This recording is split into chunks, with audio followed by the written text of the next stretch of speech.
John Terret is live for us in Bonnie Carey Spillway in Norco, Louisiana. And John, let me ask you first, this spillway, how does it protect New Orleans? Well, I'm glad you asked about it because it's really interesting to find out, Anna. And let me take you on a tour, shall I? This is one of the two spillways that they've opened in order to preserve New Orleans and Baton Rouge. It has, however, unfortunately meant a risk of flooding in the country areas.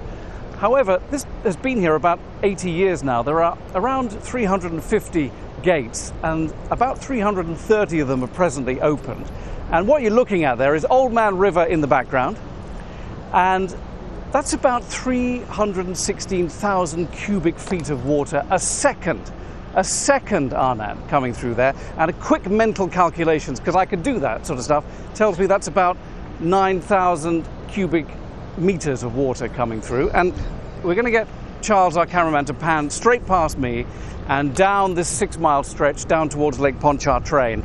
Normally what you're looking at would be pretty much parkland, and there'd be people there cycling and having picnics and doing all the things that they might do in the countryside, but not now because it's fully flooded.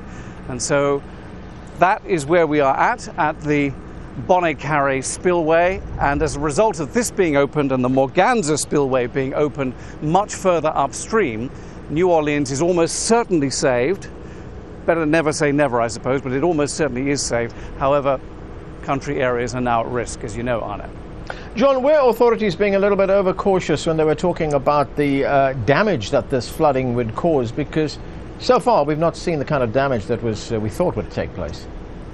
No, certainly people on the ground who live in the country areas to the west of Baton Rouge and the west of New Orleans, who've been under mandatory evacuation orders in many circumstances, they're now saying, look, we're not going to go until the water is lapping on our drives and our lawns. And they seem convinced that it won't actually be as bad as was at first predicted. One of the reasons for that, incidentally, is that when they opened the Morganza Spillway last Saturday, and we had those dramatic pictures of all the water spewing out, turns out that there was a real drought in this part of the world, and the very dry conditions, the parched land, has soaked up far more of the water than any of the scientists had predicted. So the flood is dramatically slowed. Now, whether it gets to the towns that are forecast to be flooded is anyone's guess. It could happen next week, and a lot of people that we've met are not taking any chances of moving out anyway. But certainly no great dramatic influx of water, not yet anyway. And what about conditions north of you for many people there in places like the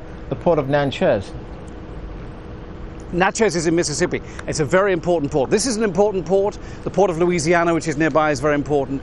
And then you get to Natchez. And Natchez, they've closed it, basically. There's a river lane there, a shipping lane, and it's closed. And I think that there are some ports around that city which have actually been closed off. And the reason for that is that the water is still yet to crest in that part of the world. Although it's crested here in New Orleans now, up in Vicksburg, Mississippi and Natchez, it has yet to crest. And what they're really worried about, what they're more concerned about than anything, is that if they have barges and big ships on the river there, the weight of those things will add to the pressure on the Mississippi, which is already swollen, and add to the pressure on the levees. And that's what they don't want. So they've closed it to traffic for the time being. I've no idea how much this is going to cost the economy, but it's obviously going to hurt somewhat. Can't be good. The longer it goes on, the worse it'll be too. Okay, thanks, John. John Terret there from Louisiana.